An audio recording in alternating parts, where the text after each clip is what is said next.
Voici l'inimitable, l'incomparable et l'intraitable Doc Mayou avec José Arsenault. José Arsenault. Cette émission s'adresse à un public averti. Au réseau Cogeco, vous écoutez Doc Mayou et José. Doc Mayou et José Arsenault. Avec le Doc et José Arsenault. Bon matin, mesdames, mesdemoiselles, messieurs. Bon matin, Doc Mayou. Le matin est plutôt bon, oui, effectivement.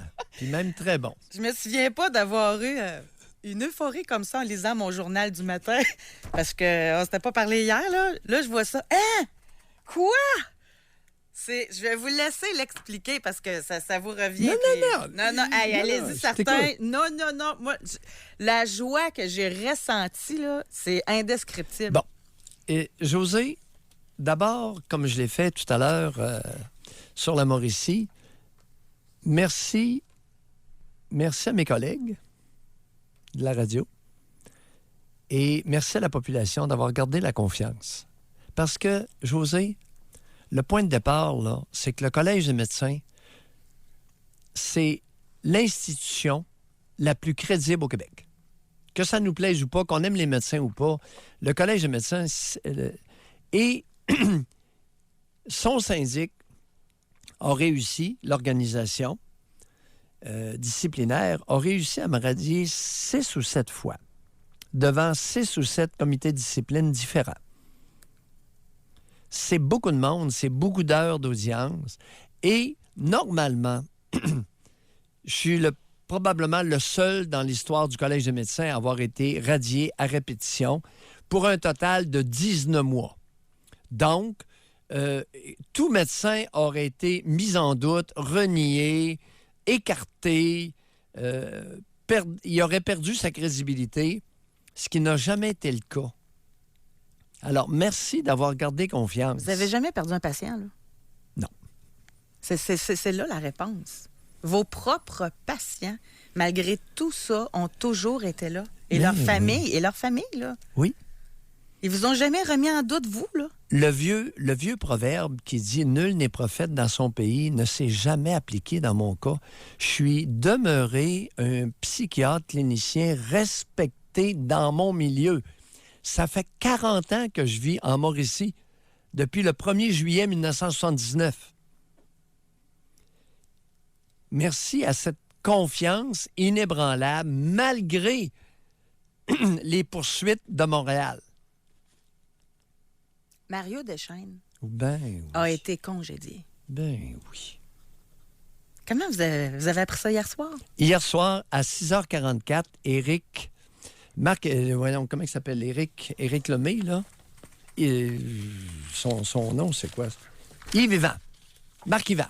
Marc-Yvan Lemay, le journaliste du Journal de Montréal, un journaliste senior, m'a appelé à 6h44 pour me dire « Docteur Mayou, étiez-vous au courant que Mario Deschênes n'a pas été renouvelé dans son contrat avec le Collège des médecins. Il est le seul à ne pas avoir été renouvelé. » Ben, c'est congédié que c'est marqué. Congédié. Ouais. Moi, j'aime le titre parce que j'en ai eu le frisson. Vous faites la une, là, puis on a une belle colonne là, qui parle de l'entrevue qu'il a fait avec vous. Puis le titre, c'est « J'ai mon voyage ». Ça a été ma première réaction. Ben là, j'en revenais pas. Ah, j'en c'est revenais bon. pas. Parce que c'est un syndic senior. C'est le syndic qui avait les causes les plus difficiles, les plus complexes. C'était un type extrêmement articulé, brillant, qui était définitivement de loin le leader de tout le groupe des syndics adjoints. C'est quelque chose. Alors, j'ignorais tout. J'ai jamais entendu parler d'une possibilité de congédiement. Fait que c'est une surprise totale. Totale. Et j'ai eu le poil hérissé sur les bras pendant une demi-heure. Hey, c'est jouissif. Ben, je comprends donc, là. J'étais énervé, excité. Puis, ça serait pas en lien avec vos causes, là. Tu sais, de ce qu'on peut lire dans le journal. On dit, selon les informations là, du journaliste Éric-Yvan Lemay, Le collège aurait mis fin à son contrat à la suite de plusieurs plaintes concernant le travail du bureau du syndic pour lequel il travaillait. Il est le seul à avoir perdu son emploi. Des médecins auraient dénoncé des façons de faire du syndic qui frôlaient l'intimidation, un manque d'écoute sur ce qui pouvait expliquer des gestes et qui leur étaient reprochés. Je ne sais pas, José, jusqu'où ces propos-là sont véridiques. On n'en a aucune idée parce qu'il y a entente de confidentialité. Alors, comme il y a entente de confidentialité, on ne connaît pas à l'heure actuelle les dessous. Mais je poursuis, là, parce que c'est important, là. Dans les semaines précédant son départ, les présidents des fédérations des médecins omnipraticiens et des médecins spécialistes avaient dénoncé les façons de faire du bureau du syndic. Ils avaient rapporté plusieurs problèmes de détresse et même des suicides liés au processus disciplinaire. Et le nom du docteur Deschênes serait revenu à plusieurs reprises en coulisses. Mais le collège refuse de dire s'il reprochait quoi que ce soit à ce dernier. Bon. José, simplement pour t'informer que Mario Deschênes était syndic adjoint. Il n'est pas... Et il relevait toujours d'un syndic en chef. Okay. L'histoire n'est pas simple. OK. Et est-ce que je n'écarterai pas du revers de la main ce qui s'en vient me concernant? OK. J'ai mentionné à plus d'une reprise, suite au fait que je peux maintenant réévaluer et traiter des jeunes à partir de l'âge de 13 ans, pour le groupe d'âge de 13 à 17 ans. J'ai gagné ça tout récemment, Exactement. il y a 2 mois à peine. Ça fait une belle année. Je n'écarterai pas le fait que le Collège des médecins va devoir probablement passer à la caisse, me concernant. Parce que c'est en forte préparation. Là, on est tout prêt. Hier après-midi, on travaillait encore là-dessus. Non, parce que vous avez eu de gros dommages financiers en lien avec ça. Là. Oh. Écoute, c'était juste les finances, là. Ouais. Écoute, le type, en 2005, Mario Deschênes, en 2005, a produit, à l'appui de sa plainte me concernant, celle de 2005, il a produit un affidavit assermenté à l'effet que j'avais un problème de jugement et même une aggravation d'un problème de jugement. Il a remis en question mon intégrité mentale, ma santé mentale. C'est pas très bon dans un dossier de psychiatre, ça. C'est pas Jojo, ça, là.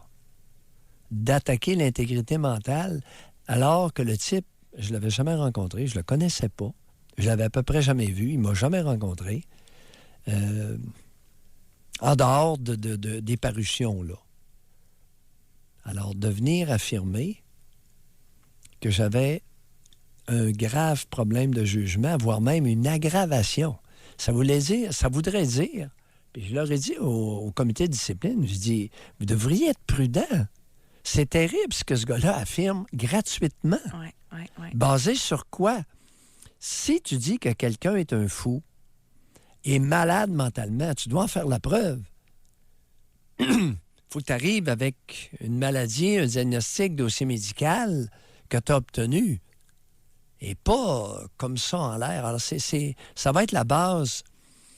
Vois-tu, il y a ça, le fait qu'on a accepté un affidavit assermenté aussi grave sans demander écoute, Mario, t'as pris ça où, là, que Maillot est un détraqué? As-tu des exemples de comportements qu'il a eu de détraqué? Oui. As-tu des exemples à nous fournir dans sa pratique de mauvais jugement et d'une augmentation d'un problème de jugement clinique? C'est épouvantable ce que ce type-là a fait dans mon dossier. Et, compte tenu qu'il était syndic, très articulé et bien défendu par un procureur extrêmement aguerri, bien, tous les comités de discipline ont embarqué dans son jeu, l'ont cru. Oui. Et moi, j'étais traité, si tu avais vu la façon dont les comités de discipline, on me retournait comme une crêpe. Tout ce que je disais, de tous mes propos, rien n'était retenu. Moi, ce que je trouve le plus terrible, là, Oui. puis Vas-y, je je t'écoute. le vis dans le quotidien, tu sais, parce que, bon, je travaille avec Doc Mayou. Oh, franchement, il a été radié, lui, le pseudo-psychiatre. Ils ont vraiment entaché votre réputation. Bon, C'est Écoute. vraiment ça. t'entends ce que t'entends. Exact. Mais en Mauricie, la confiance de la population n'a jamais cédé. Ça, là, c'est impressionnant. Avant de parler de notre sujet, là, je vais juste vous lire quelques messages. Patience et longueur du temps valent mieux que force et rage. Ma devise au quotidien, bravo au doc. Félicitations pour votre persévérance. J'en étais sûre. Je n'ai jamais douté de vous. Je vous suis tout le temps. Lâchez jamais. Je vous adore. Femme 40, félicitations, Doc. Vous êtes une légende inébranlable, un surdoué. Bravo. Merci d'être là pour nous. Félicitations, Doc. On vous aime. Que de courage et de détermination. Tout qu'un modèle de père, ce Doc Mayou. Ouais. Il y a du vrai là-dedans. Et 20 ans, c'est long. Hein. Mais, écoute, c'est très simple, chers amis. J'ai toujours cru que ma cause était bonne et noble. C'est pour ça que je l'ai défendue. Ouais. Si j'avais causé du tort à des patients avec soit mes traitements antipsychotiques ou si j'avais causé du tort à la radio, j'aurais fermé ma boîte, j'aurais accepté ma pilule. Ouais. Tu sais, aucun des médecins, pendant 40 ans, pendant les 40 ans que j'ai été en Mauricie, tous les patients que je traitais avaient toujours un médecin généraliste. D'accord? Oui. Aucun de ces médecins-là ne s'est plaint de quoi que ce soit. Il y a quelque chose là, là. Oui. Et c'est ça qui a conservé la confiance de la population. Et écoute, sais-tu une chose qui m'a touché beaucoup? En 2000... Eh boy! Je me souviens pas de l'année. Je suis pas sûr de l'année.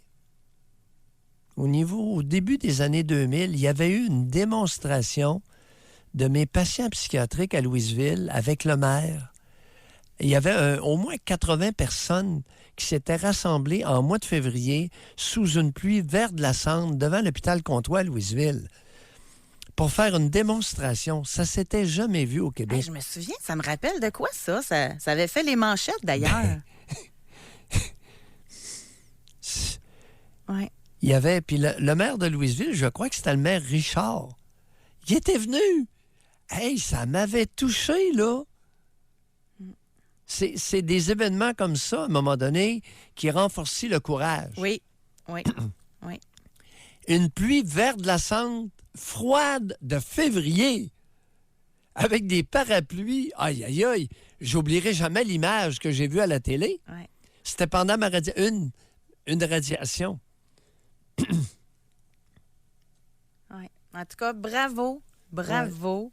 Les courriels ne cessent pas. Les gens sont fiers de vous, sont fiers pour vous. Bien, je suis fier. Ouais. Je suis fier d'être Canadien-Français. Je l'ai toujours été. Je suis fier de notre loi 21. Puis je suis fier du... Tu sais, j'ai pas toujours tout fait parfait, mais je vais pas lâcher le bas. Exact. J'ai pas lâché le morceau trop souvent. Alors, qualifiez-moi de pitbull. Aujourd'hui, Doc, Oui. On va quand même faire notre émission, puis vous irez fêter ça tantôt. Non, je sais non. que vous n'êtes pas de même. Non, pas ça. Non, je le sais. Non, parce que c'est pas terminé. Oui, Non. oui, L'heure est venue pour le collège de passer à la caisse. c'est bon.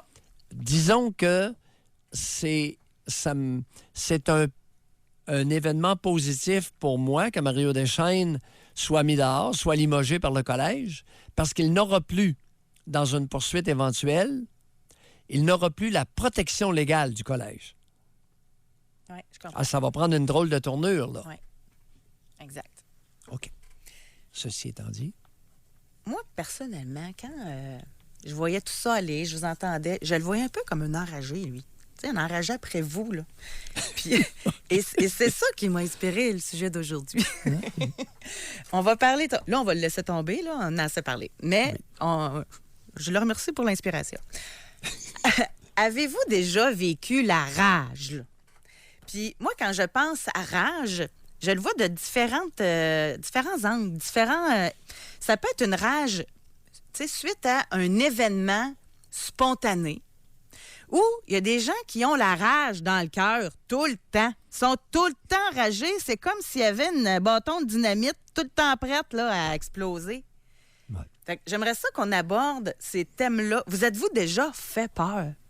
Tu sais, maintenant, là, vous êtes dans votre voiture. Quelqu'un vous coupe. La rage vous pogne. Vous dites, ben voyons donc, je pensais pas que je pouvais être enragé de même. Tu sais, c'est être capable de parler de ça. On a déjà, d'ailleurs, des auditeurs qui nous ont raconté des événements. Vous êtes évidemment les bienvenus pour pouvoir nous en parler. On va pouvoir le décortiquer avec vous. Ça vient d'où, cette rage-là aussi?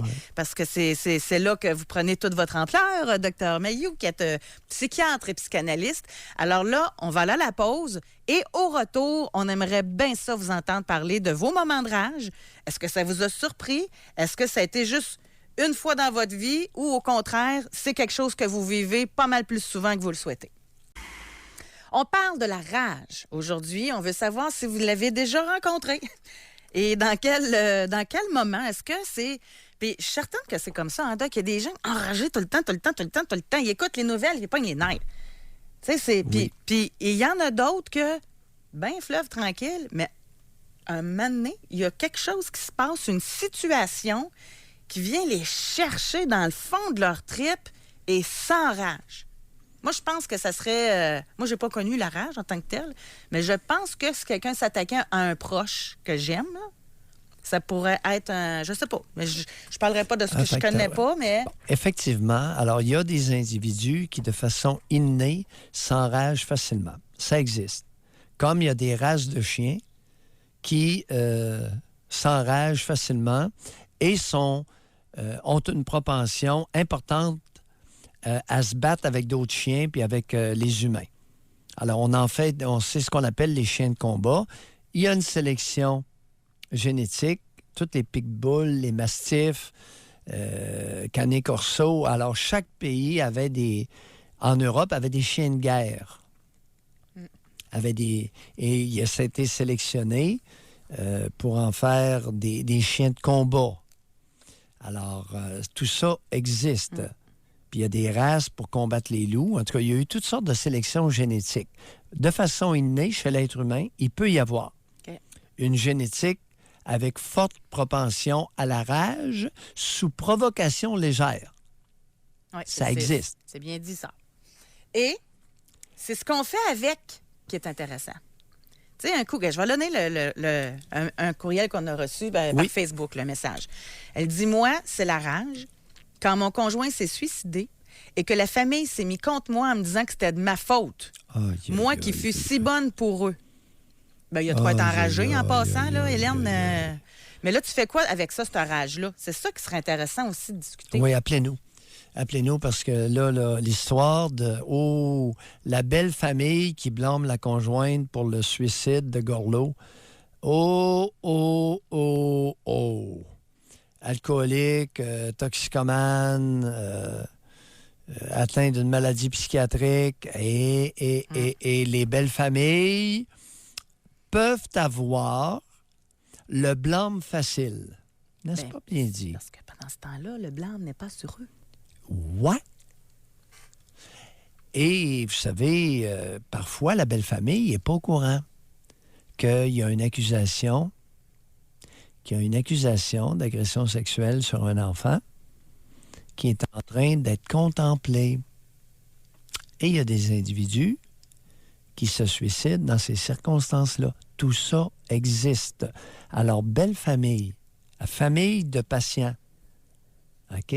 Famille de patients qui se sont suicidés, avant de blâmer qui que ce soit, soyez prudents. Oui. Essayez plutôt d'établir un dialogue, savoir... Vois-tu, on en revient à l'autopsie psychologique. Il est impérieux au Québec de faire une autopsie psychologique de tous les cas de suicide afin de connaître le plus possible la ou les raisons du suicide pour ne pas commencer à blâmer tout le monde injustement. Ça, on pourrait y revenir dans une prochaine émission.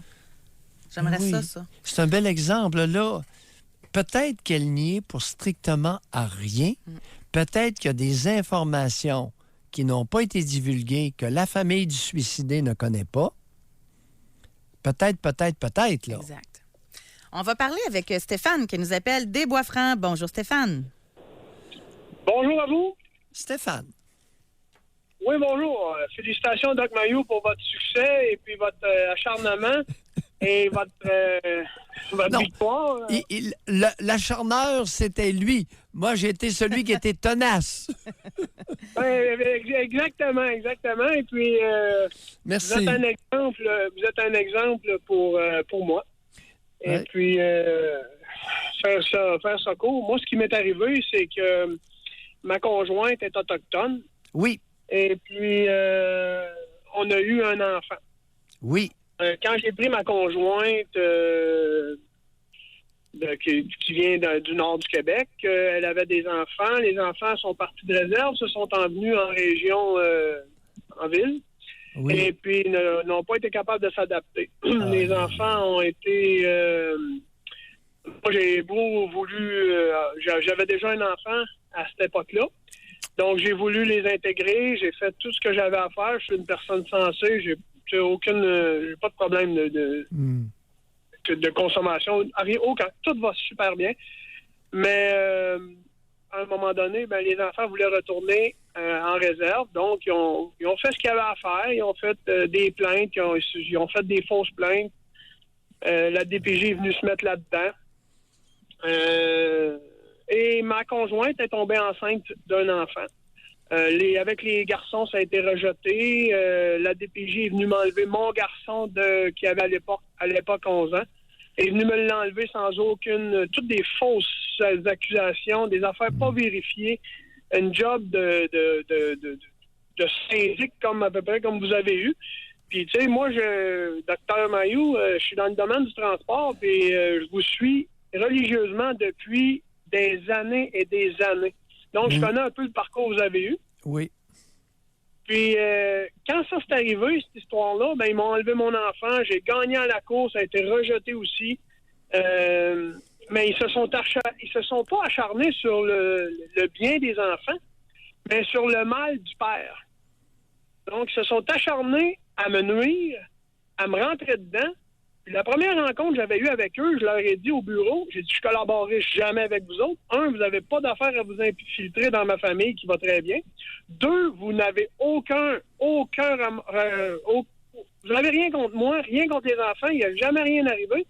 Je ne sais pas d'où vous prenez vos informations, elles sont fausses, puis vous m'attaquez personnellement. J'ai dit, c'est plate, j'entre ici, dans votre bureau, avec déjà 2 prises, aucune balle. Et on s'est battu. L'enfant, ma conjointe a eu sa grossesse. À la naissance, ils sont venus nous enlever l'enfant à la naissance. Et vous allez voir pourquoi j'ai dit autochtone. Parce que ma conjointe est travailleuse sociale. Ils sont arrivés à l'hôpital et ont accusé ma conjointe de toxicomanie, de tous les syndromes qu'on peut reconnaître et qui sont populaires dans les réserves. Et on connaît la cause, je ne ferai pas le débat là-dessus. Mais ma conjointe ne consomme pas, ne buvait pas, ne fume pas, ne fait rien. Elle travaillait, elle était en train de finir son baccalauréat en travail social. Aïe. Ils nous ont enlevé l'enfant à l'hôpital, dans les bras de la mère. La mère est en train d'allaiter. Le docteur dit, vous pouvez allaiter votre garçon, on va le vérifier. Moi, j'ai dit à ma conjointe, chérie, je suis certain que la DPJ s'en vient nous saisir notre enfant. Elle m'a dit, oui, on t'est fou. J'ai dit non. J'ai parti mon enregistreuse et j'ai toujours enregistré les relations qu'on a eues avec eux.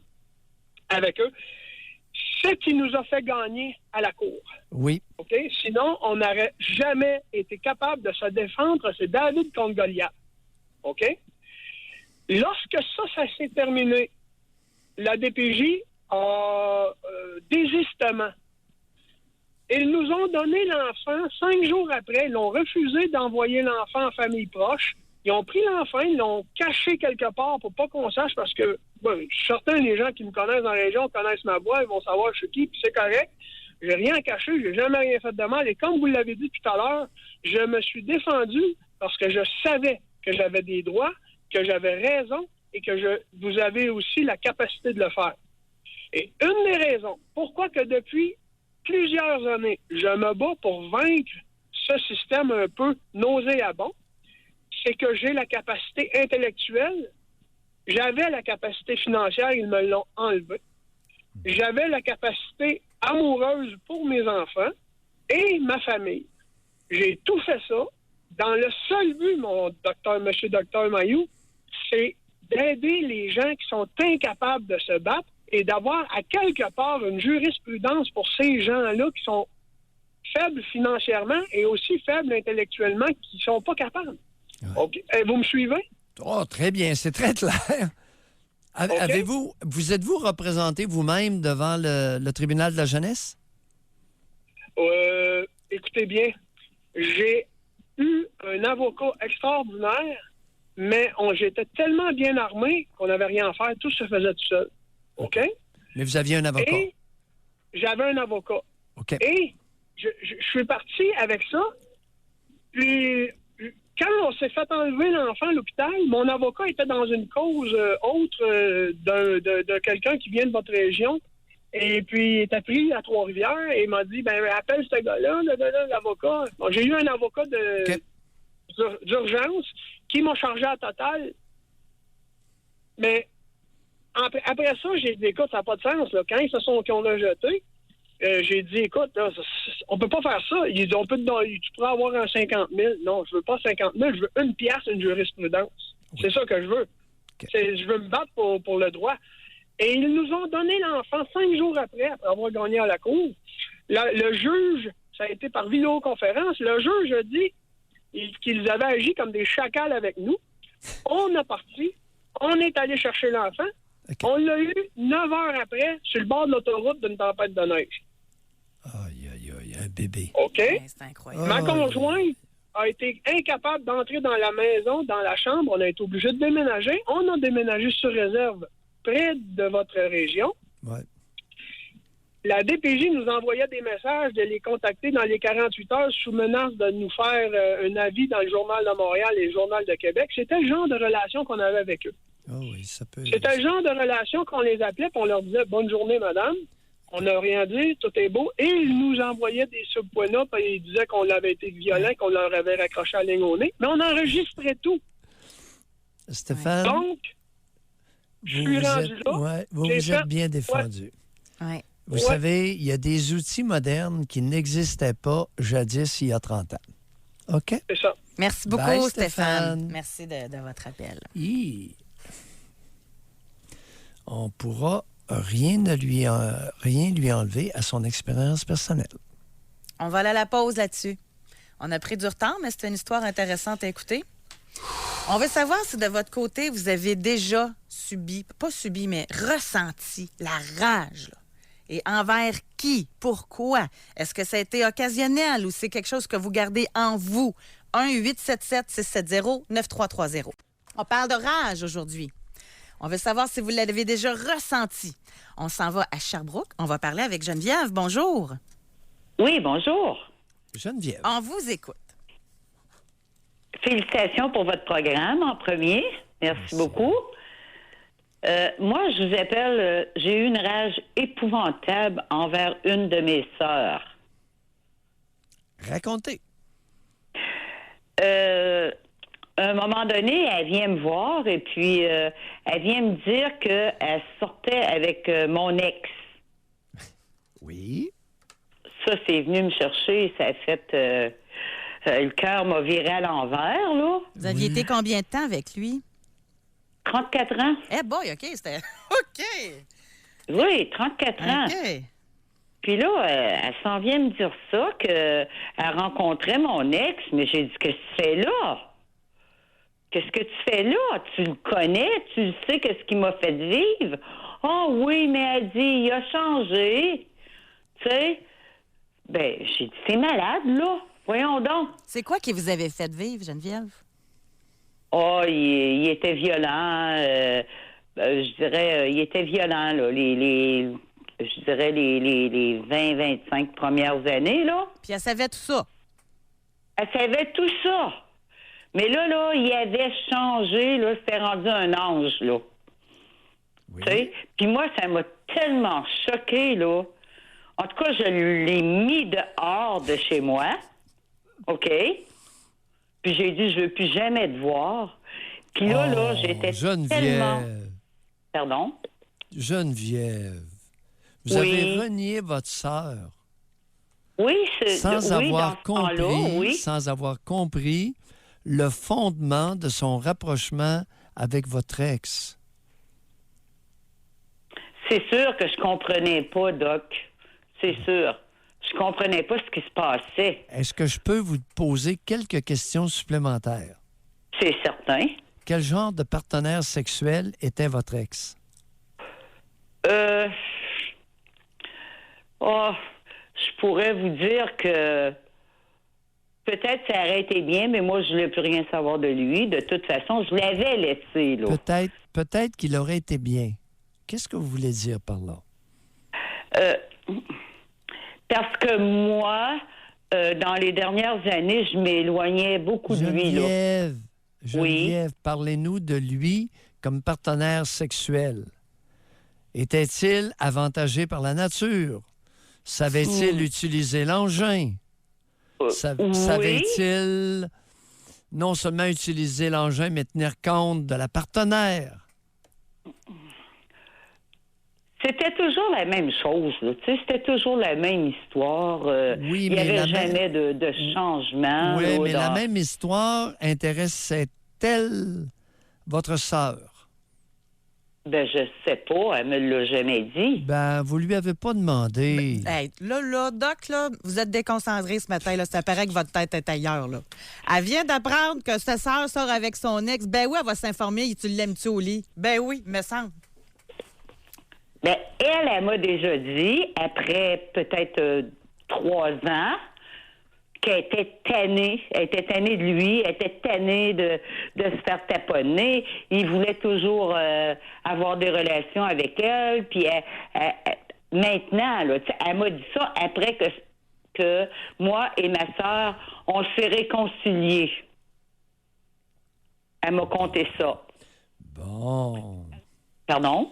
Oui. Alors, pendant qu'il faisait vie commune avec vous, il taponnait votre sœur.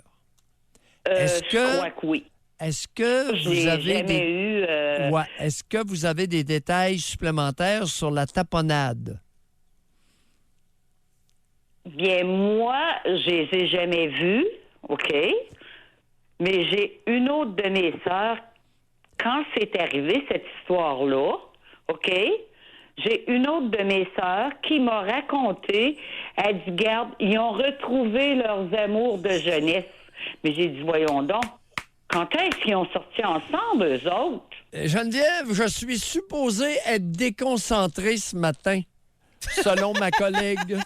Ben là, répondez-moi, là, moi, là, Doc, là, je vais vous dire une chose, là. Geneviève, votre sœur a vu passer le trafic, puis vous aviez la tête tournée en arrière.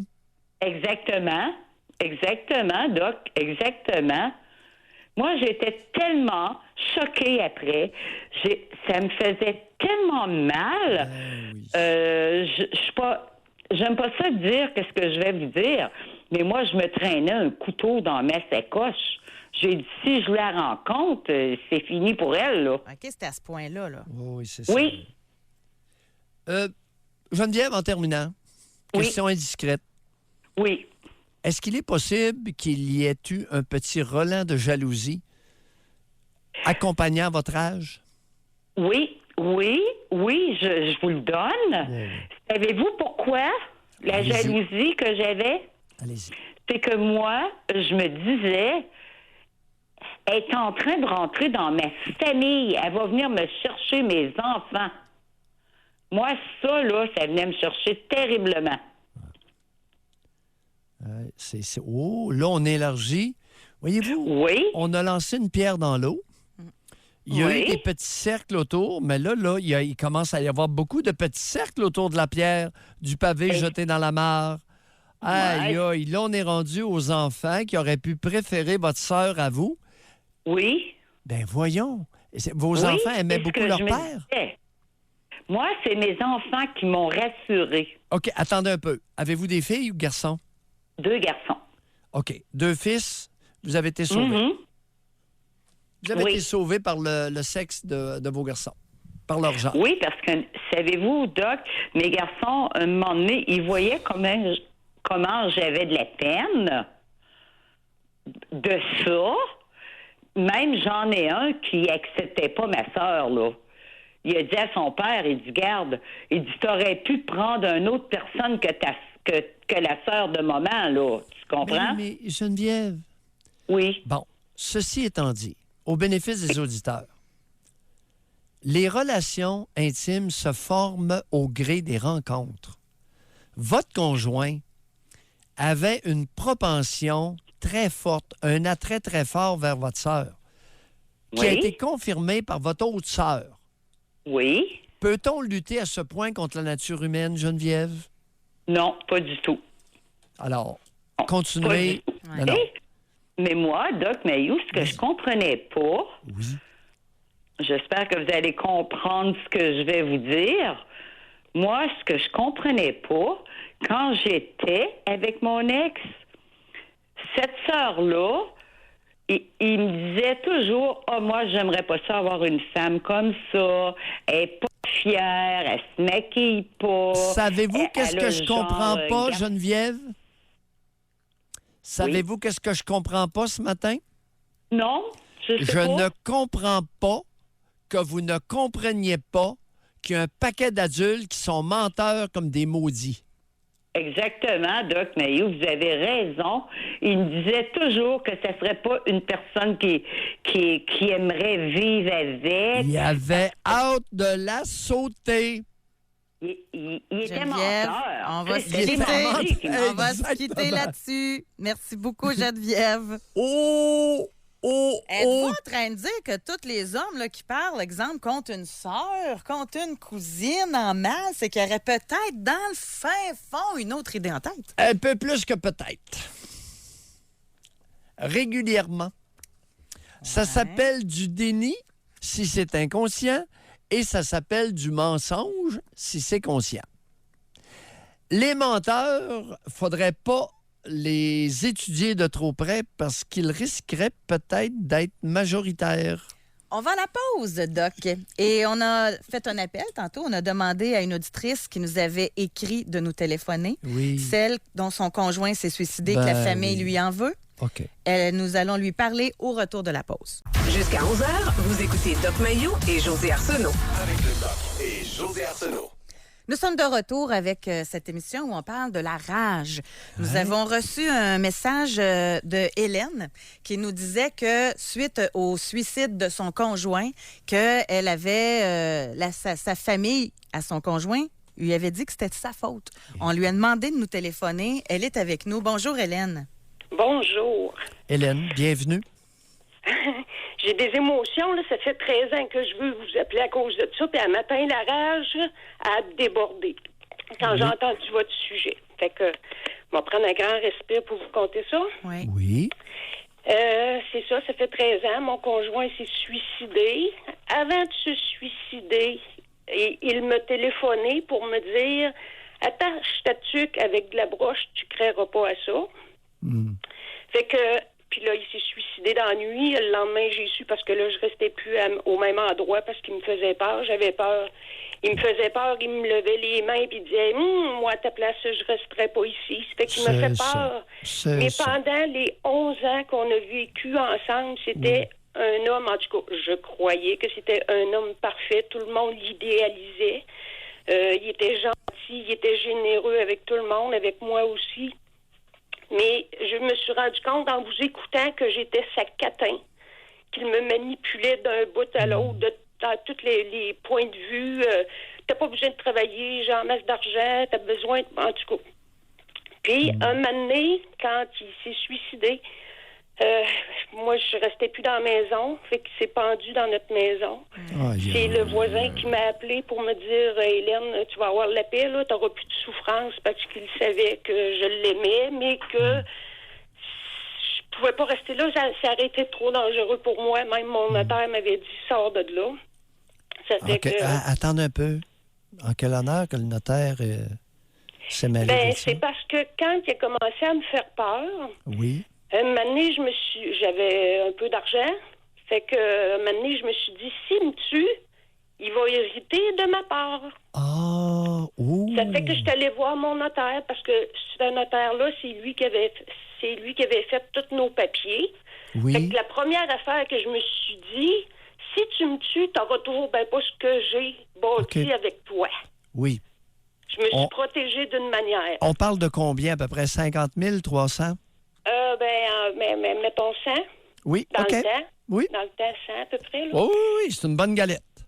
Oui, le 13 ans, c'était pas pire. Pour moi, là, oui. Oui. Puis, c'est Et- ça. Ça fait que donc... Hélène, qu'est-ce qu'il faisait dans la vie? Lui, il était à son propre compte. Puis, il travaillait, il était comme sous-traitant pour une grosse compagnie. Oui. Puis, c'est ça, tu sais, je veux dire, il faisait de la route, il vendait comme des emplacements de commerce.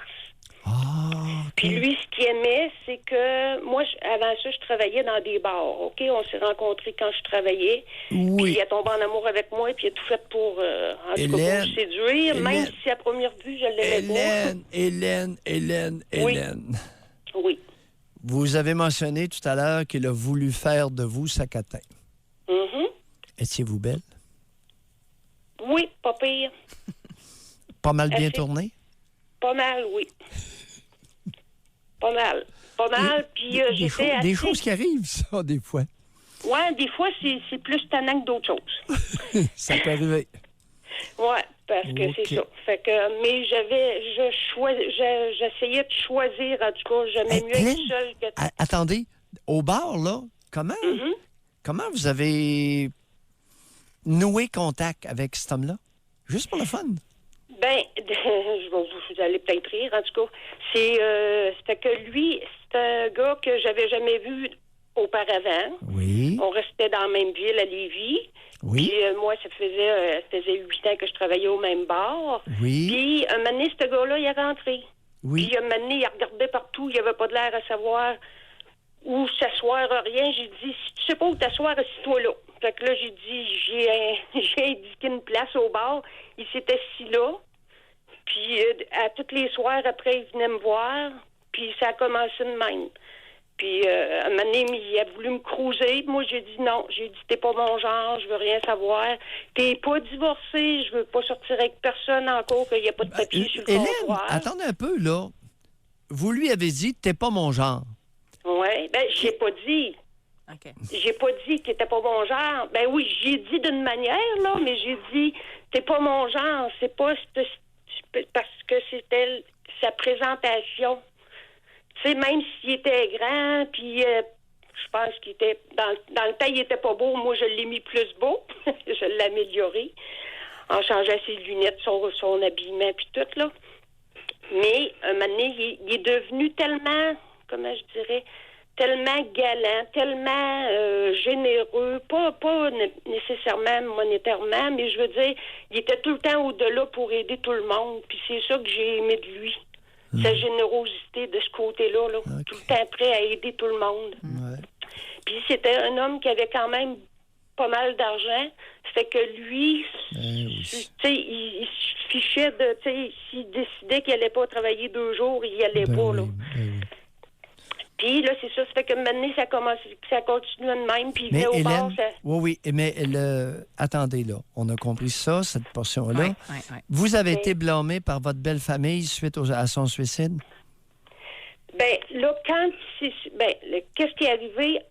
Lui, il est resté dans notre maison. Moi, Oui. je me suis pris un autre appartement en attendant. Oui. Puis là, il continuait de m'appeler. Là, quand il m'appelait, OK, là, il disait, viens-t'en, ma puce, je m'ennuie, il faut que tu reviennes ici, ta. Et aussitôt que ces 2 enfants rentraient dans la maison, cette discussion devenait, tabarnak, as-tu fini de m'écœurer? Arrête de m'appeler ici puis de me harceler. OK. Il me faisait virer ça, là. Aïe, devant ses Doc enfants. Mayou, là, OK. j'ai broyé ma vie là. Fait Oui. qu'en fait, sa famille, c'est lui qui a mis ça dans la tête de sa famille, parce que c'est lui qui racontait que c'était de votre faute, là. Oui, ben lui, ouais. Mais je crois, parce qu'après avoir travaillé d'un bar, là, j'ai lâché ce job-là pour aller travailler sur la construction. Fait que là, il est devenu encore bien plus jaloux parce que je travaillais avec 13 gars à la même compagnie. Non, mais ce que je veux dire, Hélène, là, c'est que vous dites que sa famille vous en a voulu à vous à cause qu'il s'est suicidé. Mais si lui, devant ses enfants, il disait toujours, il racontait le mensonge. Arrête de marceler, arrête de faire ça. Fait qu'eux autres, ils ont cru que c'était de votre faute, là.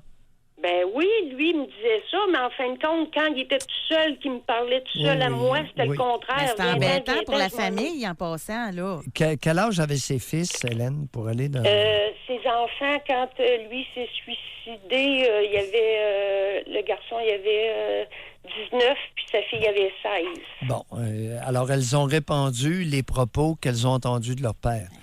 Alors, on ne peut pas blâmer la belle famille... Mais le type je avait... les blâme de Père Mailloux parce que 6 mois avant, moi, là quand j'ai vu qu'il changeait psychologiquement, là, il était devenu... ça n'avait pas de bon sens, c'était plus là. Moi, j'ai tout appelé sa famille, comme un en arrière de l'autre, ceux-là avec qui j'aimais le plus. Oui, mais Hélène, peut-on blâmer la belle famille lorsque le suicidé lavait le cerveau de ses 2 enfants contre vous?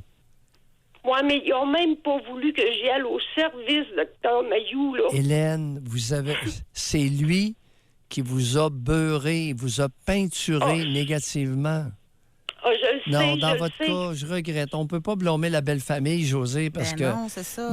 Il a fait le nécessaire pour vous peinturer, pour vous noircir auprès de ses 2 enfants qui ont répété ses propos aux autres membres de la famille. Mais c'est pas facile à vivre. Ben non. Ah non. Même aujourd'hui, là, tu sais, j'ai rencontré un beau-frère un moment donné par hasard parce que j'ai tout changé de métier, puis là, je travaille dans un hôpital, je suis préposée aux bénéficiaires. Oui. Puis un moment donné, il est arrivé là en chirurgie d'un jour, puis là, je travaillais, puis un moment donné, quand il m'a vu, là, je pense qu'il aurait pu sauter sur moi s'il n'y aurait pas eu du monde. Oui. Je vous le jure, là. Puis là, je ne les ai jamais revus. Puis tant mieux pour moi, là. Vous savez, Hélène... Mais j'ai quand même encore quelque chose dans le cœur, qui ne veut pas décrocher. Oui, mais attendez un petit peu, là. On pourrait peut-être profiter de votre appel pour se dire à nouveau, comme l'appel précédent, qu'il y a des individus, des hommes, qui peuvent mentir effrontément. Oui. Il a menti, il a été cru, et vous avez écopé. OK? Bonne chance, bonne chance. Mais collectivement, merci de nous faire confiance, de partager ça. José, on peut pas blâmer la belle famille. C'est lui. C'est le suicidé qui a créé la situation. Exactement. En mentant effrontément. Tout ça, et c'est plausible. Ouais. Il y a des jaloux qui sont sans vergogne. On va aller à la pause. Avant, parce que je veux faire le lien, là. On a eu Geneviève tantôt qui nous a téléphoné. Elle n'en revenait pas, elle, que sa sœur soit partie avec son ex. Oui. Puis on a une auditrice, elle écrit « Monsieur Mailloux a bien raison. La tresse sexuelle, crime que c'est fort. J'ai vécu la même chose que la dame. Je suis en couple avec le frère de mon ex. Et combien sexuellement c'est différent. Ça fait 10 ans qu'on est ensemble et la pulsion sexuelle est encore là. Toutefois, cette histoire ne fut pas sans colère et de peine autour de la famille. Ça a été très long l'acceptation de quelques membres de la famille, femme 43 ans. Ouais. On va à la pause. Nous sommes de retour donc dans cette émission où on parle de la rage. Et là, on s'en va à Gatineau. On va parler avec Ouzmi. Bonjour. Oui, bonjour. Comment allez-vous? Oui, on Ouzmi. vous écoute. Bien.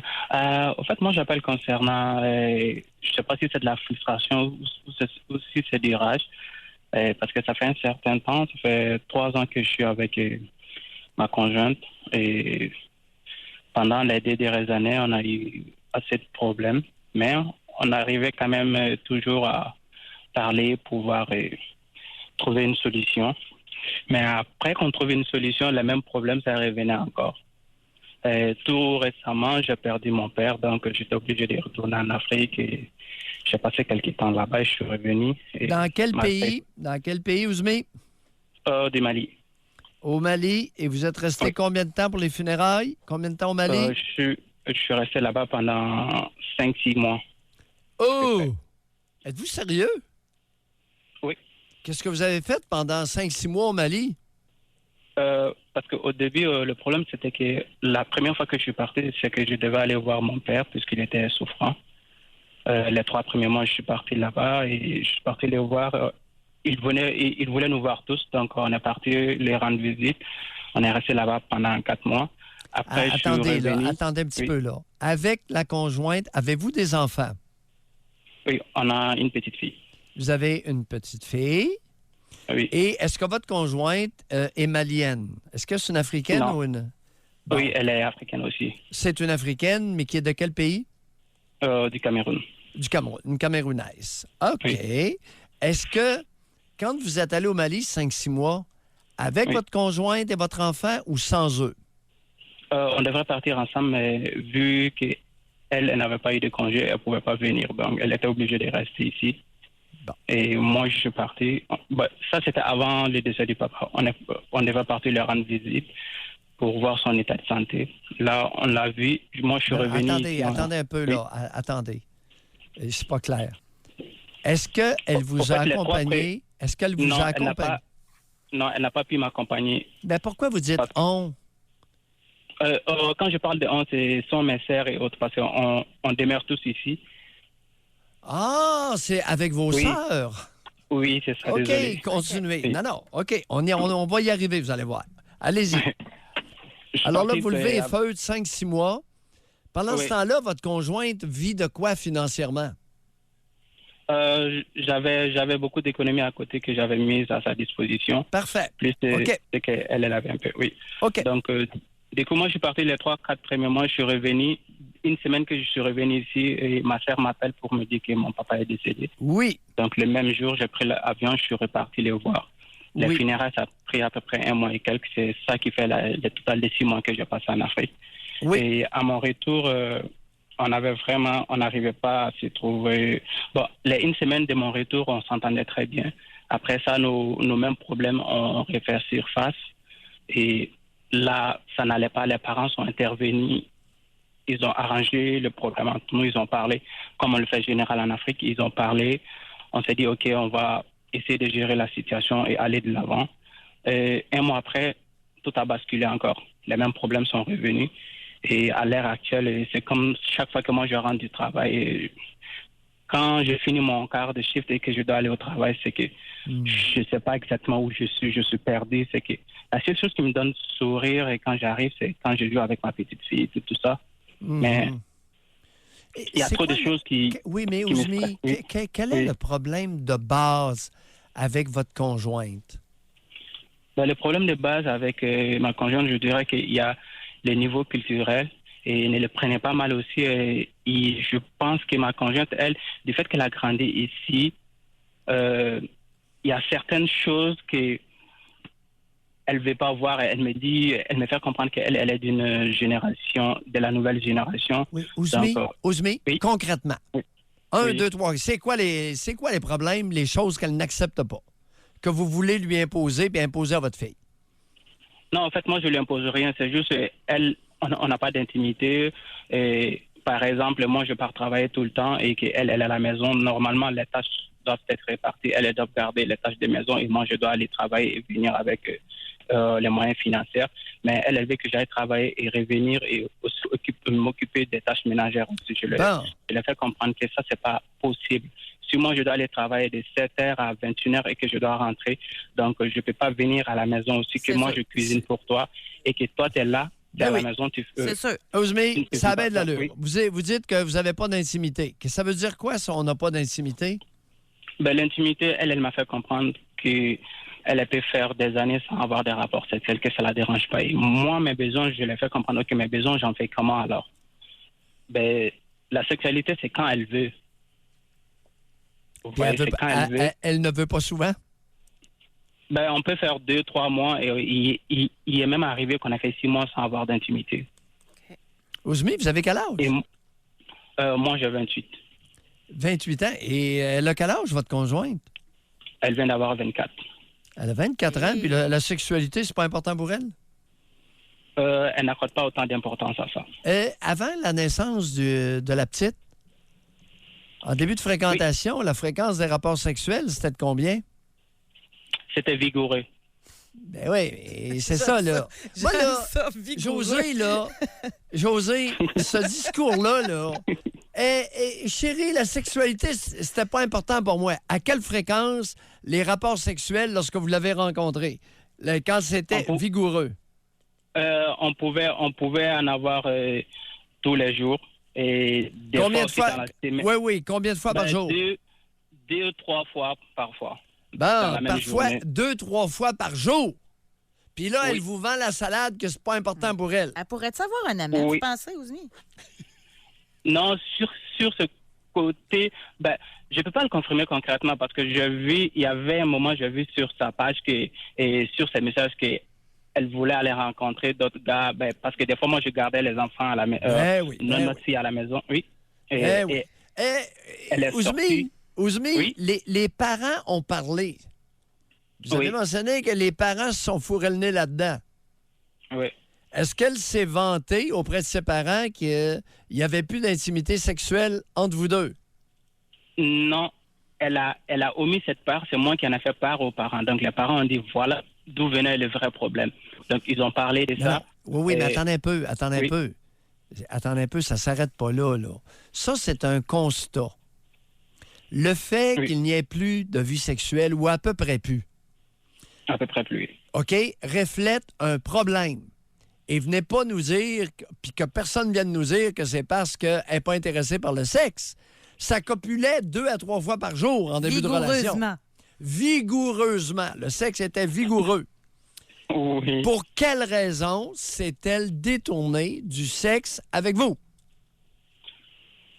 La première question que je lui ai posée, elle m'a dit que c'est sûrement dû à l'accouchement. Je lui ai dit... Ousmi! Oui? Je vous ai pas demandé ce qu'elle vous a dit. Pour une fois, là, on vous demande votre avis. Moi, je me dis que c'est juste que ça l'intéresse plus. C'est qu'elle ne veut plus. Pourquoi elle ne veut plus avec vous? Je me dirais que, pour moi, je me suis dit qu'il n'y a plus d'amour. Non, laissez faire l'amour. Au niveau de l'anatomie, est-ce que vous êtes normalement constitué? Constitué, vous voulez dire? Avez-vous pris du poids depuis que vous êtes ensemble? Oh non. Je suis quelqu'un qui aimerait prendre du poids, mais malheureusement, non. Je fais 70 kilos, mais non. Je n'ai pas pris du poids. Vous mesurez combien? Je mesure 1m80. 1m80. 1m80, ça veut dire combien, ça, en termes de... José, as-tu idée en termes de 70 kilos? Et boy, vous êtes 1m80. on va préciser 1m80, là. Mais comment se fait-il? 5 et 9, 1m80. Oui. Puis au niveau des kilos... Vous êtes pas pesant, hein? Vous êtes plutôt mince. 154. Ouais, c'est ça que je pèse pas. Bon. Oui. Mais maintenant, écoutez, la sexualité était vigoureuse en début de relation. Oui. Qu'est-ce qui s'est passé? Moi, suite à l'appel de ce matin, là, je vous inviterais à réexaminer la détérioration de la sexualité. Pas ce qu'elle dit, mais dans les faits, qu'est-ce qui est arrivé et comment et quand ça a évolué négativement sur le plan sexuel. Ça pourrait vous donner des indices de compréhension de ce qui se passe. OK. Est-ce que c'est clair, ce que je viens de dire? Oui, je vois. Merci, Ousmi. Bye. Merci, bonne journée. Ouais. On va à la pause. Dernière possibilité pour vous de nous parler via le 1-877-670-9330. Avez-vous déjà ressenti la rage en... C'est notre dernière partie d'émission. On parle de rage aujourd'hui dans l'émission. En passant, merci beaucoup. Ça texte beaucoup. Il y a beaucoup de cas de rage d'ailleurs. Et juste de l'écrire, là, on n'aura pas le temps de tous vous lire en ondes. Nous, on les a tous lus. Là. Mais on va aller au téléphone dans l'anodière. José, mise en garde avant le téléphone. Oui. Les crises de rage devant les enfants ou envers les enfants. Danger. Qu'on se le dise. Il me semble que c'est la base. On a Jocelyne qui nous appelle de l'Anodière. Bonjour. Allô, Jocelyne? Oui. Moi, c'est pour vous dire que où j'ai vécu vraiment de la rage, là, j'aurais tout défait autour de moi. Là. C'était une douleur extrême, un choc extrême. C'est le jour où j'ai appris qu'on avait abusé d'une de mes filles pendant 9 ans avec un conjoint, pas le père de mes enfants, mais un conjoint que j'aimais énormément. Et puis, ça a été sur le coup. J'ai voulu me descendre, me jeter en bas des escaliers. Quand j'ai vu la photo de mes enfants, je me suis repris en main. J'ai dit non, la justice, ça se fera pas. Et la déchirure pour une mère, c'est pas croyable, c'est pas disable. J'ai tombé malade immédiatement. Une grosse grippe que j'avais jamais eue. Je me suis pris en main. Puis j'ai dit à mes enfants, la justice va se faire. Et la vérité s'est découverte suite à un film que j'ai écouté à la télévision. Et j'ai fait le puzzle de ce qui s'était passé. Puis les symptômes étaient jamais les mêmes. Les indices, ça n'avait pas rapport aux abus, mais j'avais remarqué qu'une de mes filles parlait souvent des abus d'une de ses amies qui était abusée par son grand-père. Puis à ce moment-là, moi, avec mes enfants, déjà là, j'avais de la prévention parce que j'étais divorcée. Il avait fait des formations sur les bons et les mauvais touchés. Et même à tout ça, c'est arrivé pareil. Ouais. Et aujourd'hui, je me suis rétablie de ça. Attendez un Oui. peu, Jocelyne. Au niveau des faits, c'est pas clair. C'est de la part, non pas du père de votre fille, mais du beau-père. Conjoint. C'est ça. Et est-ce que j'ai bien compris que c'est pas vos filles qui sont venues vous en parler? Vous avez déduit ça en écoutant un film, puis c'est là que vous avez investigué là-dessus? Oui, c'est parce qu'à un moment donné, étant séparée, j'avais une de mes filles qui stimulait soit une cassure de jambe, une cassure de poignet, ou encore elle était dans les cadets de la marine, elle stimulait qu'elle se cachait en dessous du lit, elle voulait se jeter en bas de la fenêtre. Et moi, je posais toujours les questions. Pourquoi est-ce que tu veux te jeter en bas de la fenêtre? Maman t'aime assez, saute, je vais te regarder, mais vu que tu as peur des médecins, tu as peur des piqûres, je pense pas que ça va être agréable pour toi. Je cherchais les indices. Elle disait toujours, c'est un professeur qu'elle aimait pas. À un moment donné, elle appelait à SOS J'écoute pour dénoncer. Ils l'ont jamais cru. Elle a fait à croire qu'elle crevait de faim chez nous. Je m'assoyais avec elle. J'ai même vu des choses. Attendez un petit peu, Jocelyne. Là. Dans les faits, les abus, ça a duré 9 ans. De quel âge à quel âge, d'abord? De 9 ans à 16 ans. De 9 à 16. Oui. Bon. Les abus se sont passés où? Moi, je faisais partie d'un regroupement anonyme pour aller chercher de l'aide, pour m'aider, pour ma croissance personnelle, pour m'aider à élever aussi mes enfants. Et il faisait ça pendant cette période-là que j'étais absente. Combien de fois par semaine vous étiez absente? Moi, j'allais 1 ou 2 fois par semaine. Ouais. Ensuite, mes gardiennes. Je perdais mes gardiennes parce qu'ils s'essayaient ces gardiennes aussi. Puis après, quand moi j'ai découvert, à force de poser des questions, puis d'avoir vu ce film-là, j'ai fait le lien. Là, j'ai allumé, j'ai dit, je suis sûre qu'il y a une de vous autres qui s'est fait abuser à ce moment-là. J'ai emmené mes filles, toutes les 3, dans leur chambre. Puis j'ai dit, peu importe qui c'est, maman va vous poser la question, puis dites-le moi. Puis en nommant les noms, j'arrivais quand j'ai nommé le nom du conjoint avec qui j'étais en relation depuis 8 ans, c'est là que ça a sorti. Elle me l'a avoué, et lui aussi. C'est sûr que la justice s'est faite, il a été arrêté, mais ça a été très difficile parce que la population ne comprenait pas et on m'accusait pour que tu n'as rien vu. Je vous dirais que j'ai vu une psychologue, on était 5 mamans et j'étais la seule qui avait fait de la prévention et qui ne savait pas ce qui se passait réellement, que tout était très bien caché. OK. On doit se quitter là-dessus. Merci d'en témoigner. Merci. D'en témoigner. Bonne journée. Dénoncer. Ouais. Elle avait fait de la prévention. La seule qui avait fait de la prévention. Et ça lui est arrivé à sa fille. Merci, Benjamin.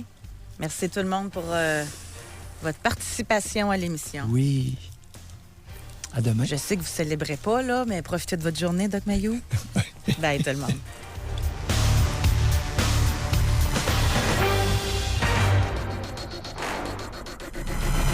Soyez là demain, 9h30. pour une autre édition du Doc Mayou et José. Avec Doc Mayou et José Arsenault.